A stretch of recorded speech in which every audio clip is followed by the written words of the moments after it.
If your computer is not turning on and you are getting these blink lights, some do make noise, some don't make noise, the light will just be blinking, is giving you sign.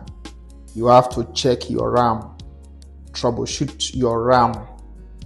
All right, remove the battery, interchange the RAM.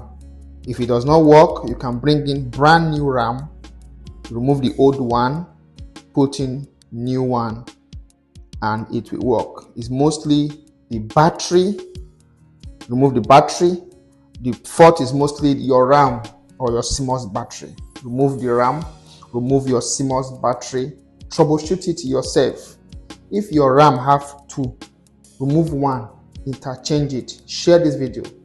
Be careful so that you don't break the inches of your laptop. Share this video, follow our page for more.